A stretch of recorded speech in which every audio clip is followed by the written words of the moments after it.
इसके कॉजेज इसके जो भी सिम्टम्स होते हैं जैसे tremor, rigidity, tense elbow and impaired balance. It happens when dopamine producing brain cells are damaged or died. हमारे brain cells एक केमिकल देते हैं dopamine. उसके डैमेज होने से या फिर वो सेल्स के डेड होने से ये पार्किंसन के डिजीज होने के चांसेस हैं. सबसे बड़ा इसमें रिस्क फैक्टर होता है एज, और उसमें एज रिलेटेड सेलुलर चेंजेस होता है जैसे कि mitochondrial dysfunction, oxidative stress and reduced protein clearance. Parkinson's disease was given by James Parkinson in early 19th century, but the knowledge about this disease has been present in India since ancient times. ये जो Parkinson है इसका नाम ही बताया James Parkinson 19th century में बताया, तो उन्हीं के नाम के ऊपर ये डाल दिया गया पार्किंसन है. इसके कॉजेस हैं साफ से बताया नहीं जा रहा है मेन कॉज है, बट फिर भी ये जेनेटिकली या एनवायरमेंटल कॉज होता है जैसे dopamine deficiency, loss of norepinephrine, the protein alpha, genetic and mitochondrial dysfunction.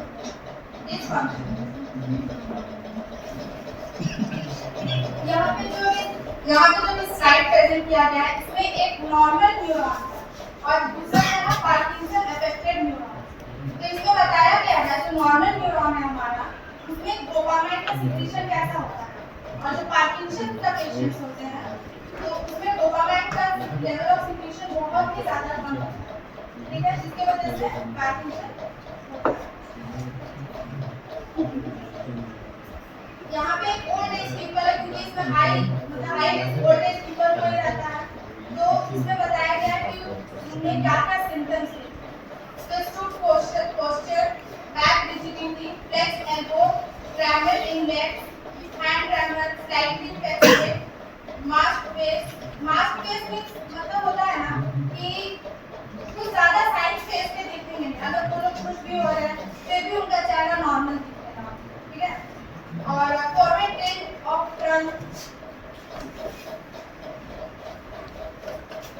अब इसका डायग्नोस्टिक कैसे किया जाता है, तो पहला तो मेडिकल हिस्ट्री लिया जाता है, एमआरआई, सीटी स्कैन, ये सब होता है. न्यूरोलॉजिकल फिजिकल एग्जामिनेशन में होता है जैसे ट्रेमर हुआ या फिर muscle rigidity, posture instability, short straight gait, जैसे इसमें मतलब इसमें क्या दिख रहा है कि बैक रिजिडिटी वगैरह.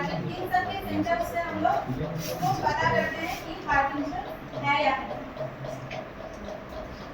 इसका ट्रीटमेंट है, अगर मेडिसिनल ट्रीटमेंट देखा जाए तो लिपोडोपा और कार्बिडोपा इन दोनों के कॉम्बिनेशन से एक ट्रीटमेंट होता है.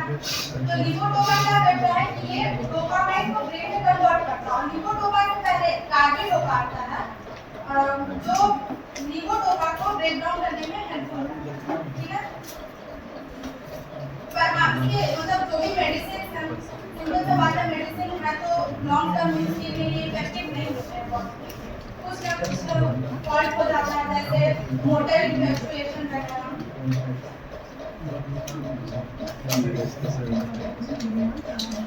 और सर्जिकल की techniques and endoscopy can be used for both diagnosis and treatment.